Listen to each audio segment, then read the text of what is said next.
Hello बच्चों, आज हम लोग class 8 squares and square root का चैप्टर कंटिन्यू कर रहे हैं। तो यहाँ पे आज का हमारा टॉपिक है पाइथागोरियन ट्रिपलेट।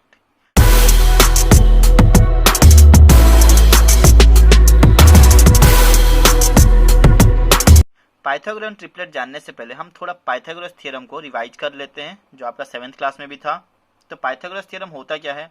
तो in a right angle triangle the square of the hypotenuse side is equal to the sum of the squares of the other sides, या अदर टू साइड्स, जो तीन ही साइड्स होते हैं। तो एक तो हाइपोटेन्यूस निकल गया, तो बाकी दो साइड बचे। तो ये हमारा पाइथागोरस थ्योरम क्या बोलता है? हाइपोटेन्यूस का square is equal to perpendicular का स्क्वायर प्लस बेस का स्क्वायर। तो एक चीज आपको हमेशा ध्यान में रखना है, ये Pythagoras theorem only right angle triangle में एप्लीकेबल है। ठीक है, तो देखिए मैंने एक राइट एंगल ट्रायंगल यहाँ पे लिया है, इसको मैंने 90 डिग्री ले लिया। तो हमेशा जो 90 डिग्री एंगल बनता है उसके ऑपोजिट में जो साइड होता है वही हाइपोटेन्यूस होता है। ये आपका बेस बन गया और ये परपेंडिकुलर। और हमेशा आपका जो हाइपोटेन्यूस जो होता है वो परपेंडिकुलर से बड़ा होता है और बेस से भी आपका बड़ा होता है। हाइपोटेन्यूस आपका हमेशा ग्रेटर साइड होता है। ठीक है, चलिए आगे बढ़ते हैं। तो देखिए यहाँ पे अगर मैं हाइपोटेन्यूस को अगर तो यहाँ पे फॉर्मूला क्या बन गया? H square is equal to P square plus B square. अगर मैं परपेंडिकुलर को 3 ले लूँ तो 3 का स्क्वायर, और बेस को अगर मैं 4 ले रहा हूँ 4 का स्क्वायर, तो एच स्क्वायर इक्वल टू कितना आ जाएगा? 3 स्क्वायर 9 प्लस 4 का square 16। H square is equal to 25। H is equal to 5।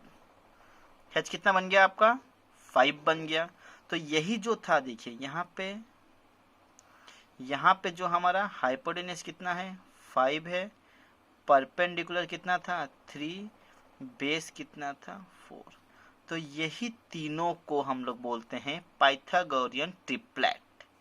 यही तीनों के कॉम्बिनेशन को बोला जाता है आपका पाइथागोरियन ट्रिपलेट। तो मैं किसी भी 3 नंबर को लूंगा तो सेटिस्फाई तो करने वाला है नहीं, किसी भी 3 को लेने से तो सेटिस्फाई नहीं करने वाला ये। तो कैसे कंडीशन में सेटिस्फाई करेगा, कब करेगा, मैं देख। तो यहाँ पे आपको पता चल गया पाइथागोरियन ट्रिपलेट क्या है। ये जो 3 नंबर का कॉम्बिनेशन होता है इन्हीं को बोला जाता है पाइथागोरियन ट्रिपलेट। ट्रिपलेट मतलब कितना होता है? 3 होता है। ये आपका बन गया ट्रिपलेट। चलिए आगे बढ़ते हैं, अब देखते हैं पाइथागोरियन ट्रिपलेट क्या है, पता चल गया। अब देखिए मेंबर्स, अब पाइथागोरियन ट्रिपलेट तो क्या हो गया, पता चल चुका है हमारा। तो मेंबर्स इसमें कौन है? अब नया टर्म आ गया, मेंबर्स क्या होता है। तो देखिए जो हमारा यहाँ पे आया था 3, 4 एंड 5, यही थे इसके मेंबर्स। पाइथागोरियन ट्रिपलेट के ये मेंबर्स थे। और इनको हम जनरली लिखते हैं 2m, m स्क्वायर माइनस 1 और एक m स्क्वायर प्लस 1 से। इन तीनों से इनको रिप्रेजेंट किया जाता है। 2m, m square minus 1, m square plus 1। थोड़ा कंफ्यूजन है बट देखिए हम बनाते हैं, आपको पता चल गया। एक क्वेश्चन में ले रहा हूँ, right the Pythagorean triplet whose one member is 6। क्या बोल दिया? पाइथागोरियन ट्रिपलेट एक ले लिया जिसका एक मेंबर है 6। तो मैं सपोज ले लिया 2m। तो यहाँ पे मैंने ले लिया 2m इक्वल टू 6 ले लिया मैंने। m इक्वल टू क्या बन गया? 6/2, कितना हो गया? 3। अगर m मेरा 3 है तो 2m पहला मेंबर 2m था। दूसरा मेंबर क्या है मेरा? m स्क्वायर माइनस 1, यानी 3 है, m का वैल्यू आ गया है मेरा 3 स्क्वायर माइनस 1, जो कि 9 माइनस 1, 8 बन गया। तीसरा मेंबर कौन सा है? m square plus 1, m square plus 1 है। तो m स्क्वायर प्लस यानी 3 स्क्वायर प्लस 1 यानी 9 प्लस 1, जो कि बन गया 10। तो मेरे 3 मेंबर कौन कौन से हैं? पहला था 2m, दूसरा m स्क्वायर माइनस 1, तीसरा था m स्क्वायर प्लस 1। 2m का वैल्यू कितना है? 6, m स्क्वायर माइनस 1 8 और m स्क्वायर प्लस 1 कितना है? 10। अब यही तो है मेरे ट्रिपलेट। देख लेते हैं फॉर्मूला में डाल के। तो फॉर्मूला क्या आता है? H square is equal to P square plus B square. हमेशा ग्रेटर साइड क्या होता है? हाइपोटेन्यूस होता है। तो 10 square it is equal to, किसी को भी ले लेता हूं मैं, 6 square plus 8 square, other two side का स्क्वायर। 10 स्क्वायर 100, 6 का स्क्वायर 36, 8 का स्क्वायर 64। यहाँ पे है 100 है, ये दोनों को प्लस किया 100, मतलब क्या आ गया? LHS equal to RHS, LHS का मतलब होता है लेफ्ट हैंड साइड, RHS का मतलब राइट हैंड। कंडीशन सेटिस्फाई करें, मतलब यहाँ पे ट्रायो जो हम लोग लिए हैं ट्रिपलेट वो हमारा सही है। देख लेते हैं दूसरा क्वेश्चन हम बना लेते हैं यहाँ पे। और एक मेंबर लिया था 14, ठीक है।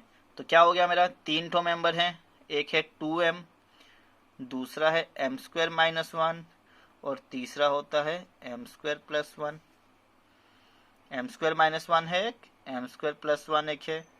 चलिए अब शुरू करते हैं। देखिए तो 2m को मैंने, क्या हो गया मेरा 14 मैंने लिया था, दूसरा मेंबर एक 14 लिया था और एक क्वेश्चन मैंने लिया था 2m = 14 बन गया। m = क्या बन जाएगा 14/2 जो कि हो गया 7। m का वैल्यू बन गया मेरा 7। दूसरा मेंबर कौन से है m² - 1 यानी 7 का स्क्वायर -1 दैट इज 7 का स्क्वायर 49 - 1 48। तीसरा मेंबर कौन सा है m² + 1 यानी 7² + 1 जो कि 49 + 1 50। फिर से देख लीजिए 3 मेंबर क्या क्या थे, पहला था 2m, दूसरा था m² - 1, तीसरा था m² + 1। 2m को कितना है वैल्यू 14, तो एक था 14, दूसरा m² - 1 यानी 48, तीसरा m² + 1 यानी 50। कंडीशन के हिसाब से चेक कर लेते हैं, आपको चेक करने की जरूरत नहीं है, फिर भी हम चेक कर लेते हैं। देखिए h² = p² + b²। ऑब्वियसली सबसे बड़ा साइड ये 50 है, तो ऑब्वियसली वो हाइपोटेन्यूज होगा। तो 50 का स्क्वायर = 48² + 14 का स्क्वायर। 50 का स्क्वायर कितना 5 का स्क्वायर 25, 0 का स्क्वायर 00, 48 का स्क्वायर बन जाएगा आपका 2304 और 14 का स्क्वायर है 196। दोनों को प्लस कर लीजिए, कितना आ गया 2500 और यहाँ पे भी है हमारा 2500। क्या बन गया LHS = RHS, मतलब हमारा जो तीनों का ट्रायो हम लोग लिए हैं ये मेरा सही है। ठीक है, इसी तरह आपको बनाने हैं क्वेश्चंस को। And thank you for watching my video.